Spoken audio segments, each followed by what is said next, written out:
Auzubillahiminash-shaytanir-rajim. Bismillahir-rahmanir-rahim. Assalamu alaikum students. Today we are going to discuss the law of mass action and the derivation of the expression for the equilibrium constants. Student, first of all we must know why the law of mass action was required, कि इसकी क्यों ज़रूरत पेश आई थी, किस लिए इसको use किया जाता था। तो जनरली जो केमिस्ट थे वो क्या करते थे, इक्विलिब्रियम मिक्सचर जो था उसको इन term of numeric value express करते थे, ताकि वो क्या करें, प्रोडक्ट और रिएक्टेंट को इक्विलिब्रियम पर एक दूसरे से उनकी वैल्यूज़ को रिलेट कर सकें। इसके लिए दो साइंटिस्ट थे स्टूडेंट्स, C.M. गुल्डबर्ग और पीटर वेज। इन्होंने 1864 में law of mass action propose किया था। अब देखते हैं क्या लॉ ऑफ मास एक्शन में क्या उन्होंने कहा था।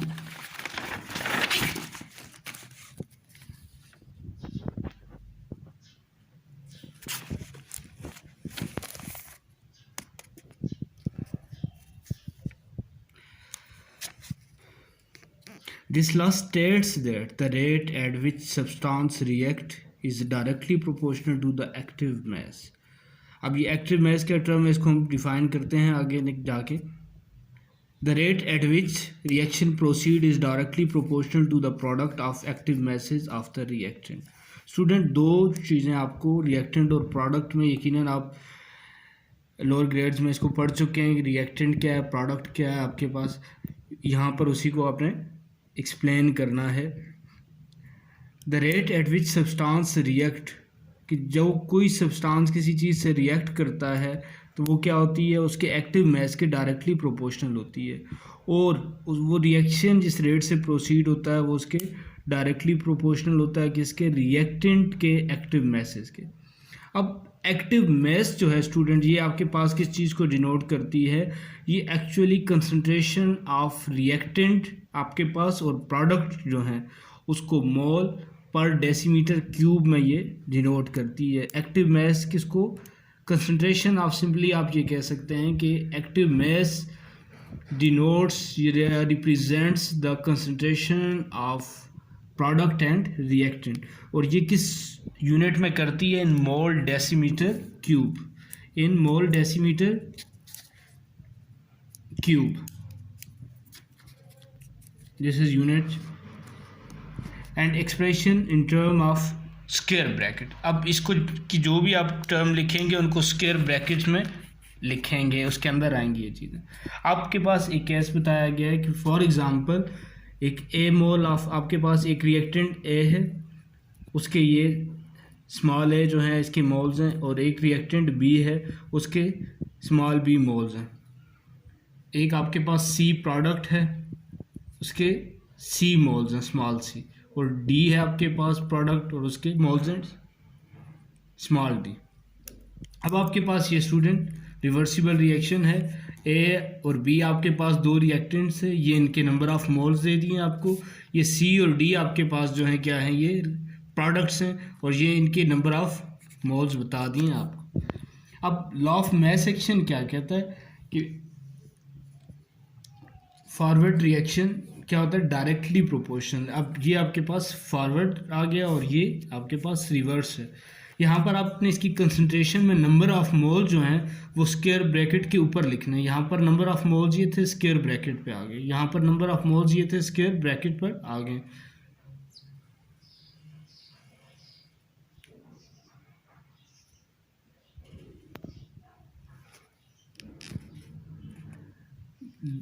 सिमिलरली जब आप इसका प्रोपोर्शनलिटी साइन हटाएंगे तो इसकी जगह पे आप क्या कांस्टेंट पुट करेंगे, के एफ, ये किसको, फॉरवर्ड रिएक्शन को डिनोट करेगा। इसी तरह से रिवर्स रिएक्शन के लिए करेंगे, यहाँ पर भी आपके पास जो प्रोडक्ट थे वो सी और डी आपके पास दो आ रहे थे, उनके नंबर ऑफ मोल जो थे वो कंसंट्रेशन जो स्क्वायर ब्रैकेट है वो उसके ऊपर लिखेंगे आप।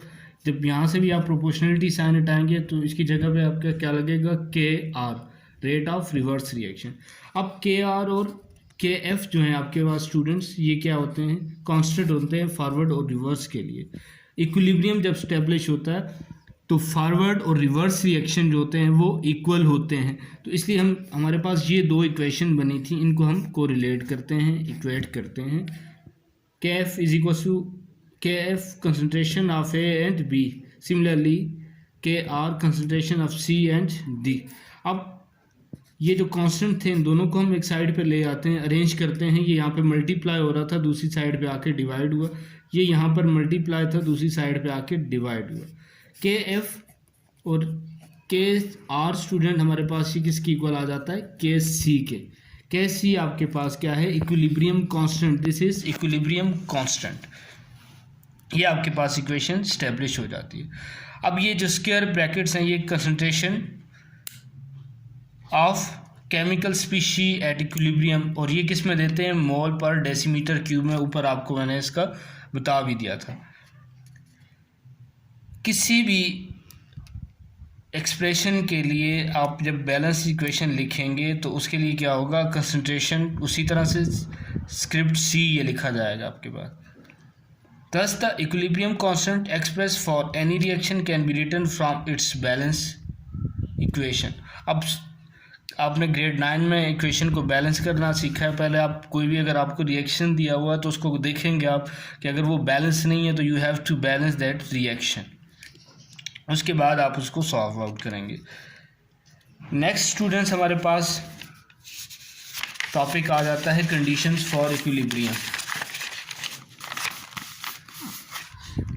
कि इक्विलिब्रियम की कंडीशन जो हैं उनको आप कैसे रेट करते हैं। तो कोई भी जब आपके पास रिएक्टेंट और प्रोडक्ट जो हैं किसी प्योर रिएक्शन में, या प्योर रिएक्टेंट और प्योर प्रोडक्ट किसी क्लोज सिस्टम में आप उनको रखते हैं, तो उसके बारे में आप क्या कंडीशन डिस्कस करेंगे।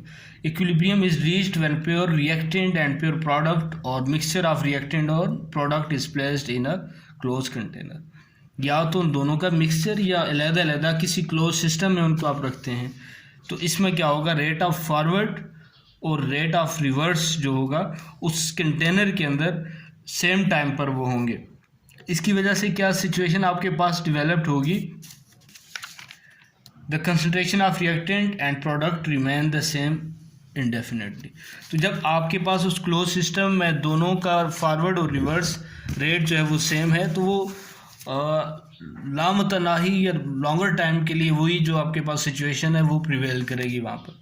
For indefinite time so long, उस वक्त तक जब तक आप उसको चेंज नहीं करेंगे। उसके लिए 3 कंडीशंस हैं। कंसंट्रेशन ऑफ रिएक्टेंट और प्रोडक्ट अगर आप चेंज नहीं करते, सिस्टम का जो टेम्परेचर है वो अगर आप कांस्टेंट रखते हैं, और प्रेशर और वॉल्यूम जो है सिस्टम का उसको आप क्या करते हैं? कांस्टेंट रखते हैं। उसके बाद अगला हमारा टॉपिक है स्टूडेंट कि हम इक्विलिब्रियम को कैसे रिकॉग्नाइज करेंगे। When constant concentration of product and reactant is observed, the reaction is at equilibrium. क्या कहता है कि व्हेन कांस्टेंट कंसंट्रेशन, अगर आपके इक्विलिब्रियम को आप रिकॉग्नाइज करने के लिए क्या शर्त पहली रखेंगे कि अगर प्रोडक्ट और रिएक्टेंट दोनों की कंसंट्रेशन कांस्टेंट है तो आप ये कहेंगे कि ये रिएक्शन जो है वो इक्विलिब्रियम में है। जैसा कि आप टाइट्रेशन और स्पेक्ट्रोस्कोपी वगैरह को यूज़ करेंगे। This can be done by physical as well as chemical method such as titration. अभी आप क्लास 10th के प्रैक्टिकल जो है उसमें परफॉर्म करेंगे, और स्पेक्ट्रोस्कोपी आप फर्स्ट ईयर के उसमें आपका एक चैप्टर है उसको आप स्टडी करेंगे इंशाल्लाह। अगला स्टूडेंट हमारा टॉपिक है equilibrium constant and its unit. Equilibrium constant क्या है और इसकी यूनिट्स क्या है। अब इक्विलिब्रियम कांस्टेंट के यूनिट हो भी सकते हैं या ये यूनिट लेस भी हो सकता है कि एंड पे इसका कोई यूनिट आपके पास ना बचे। In equilibrium expression each figure with a bracket square bracket presents the concentration in mole decimetre cube. The unit Kc for therefore depends on the form of expression. अब स्टूडेंट्स हमारे पास for example ये condition दी हुई है, इसको हम sort out करते हैं। यहाँ पे हाइड्रोजन और आयोडीन ने आपस में रिएक्ट किया, हाइड्रोजन आयोडाइड बना। इसके लिए अब आपने Kc लिखना है, तो मैं इसको यहीं पे सॉल्व करता हूँ। पीछे आपने इक्वेशन पढ़ ली थी, Kc is equals to K और ओवर Kf, राइट। यहाँ पे आपके पास हाइड्रोजन आयोडाइड था, तो इसको आप क्या लिखेंगे कि ये सिमिलरली यहाँ पे आप फॉरवर्ड के लिख लेंगे। नाउ इसके लिए आपने यूनिट लिखना है स्टूडेंट्स। अब इसके लिए हमारे पास क्या होगा, मोल पर डेसीमीटर क्यूब ये इसका, और सिमिलरली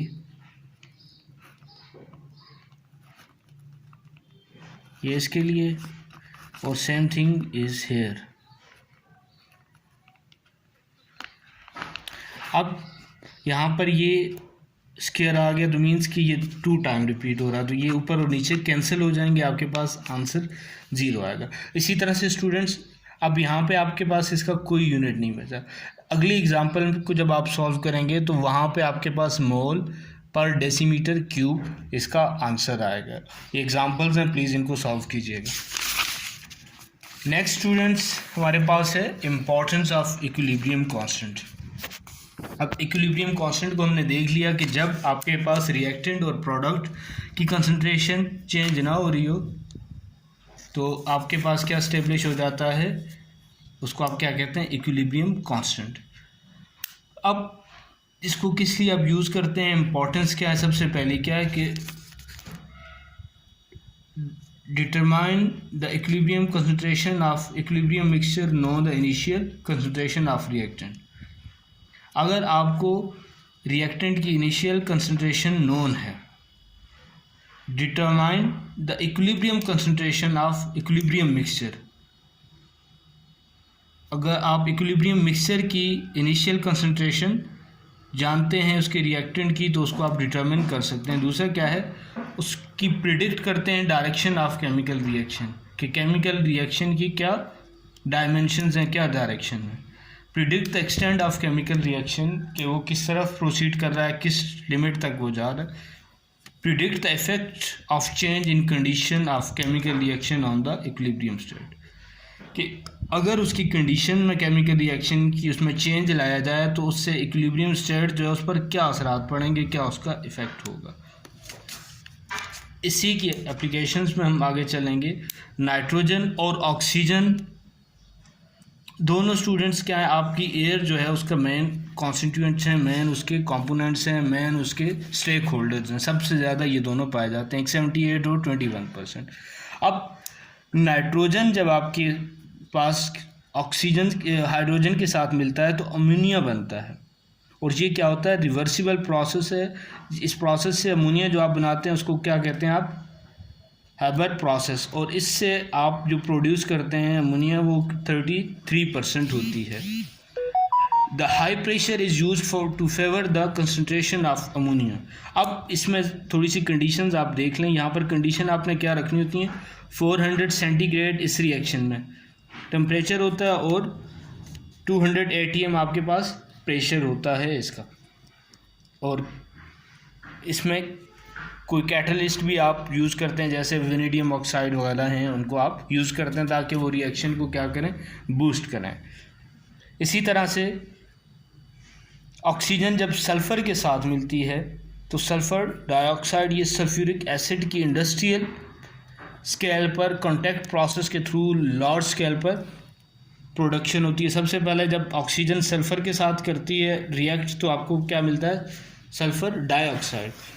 इसी तरह जब सल्फ़र डाइऑक्साइड को आप दोबारा ऑक्सीजन के साथ रिएक्ट करवाते हैं तो सल्फ़र ट्राइऑक्साइड बनता है। इस दौरान आप क्या यूज़ करते हैं, ये कंडीशंस आपके पास 200 एटमॉस्फेरिक प्रेशर होता है आपके पास, और 450 सेंटीग्रेड जो है आपका टेम्परेचर होता है।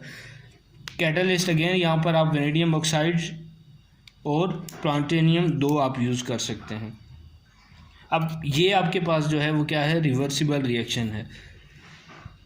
Here again, by the application of principle of chemical equilibrium, maximum amount of SO2 is converted into SO3. Sulfur trioxide is then converted to 100% pure sulfuric acid. अब सल्फर ट्राइऑक्साइड को आप किस में कन्वर्ट करते हैं, 100% sulphuric acid में फिर आप कन्वर्ट कर लेते हैं। Thank you.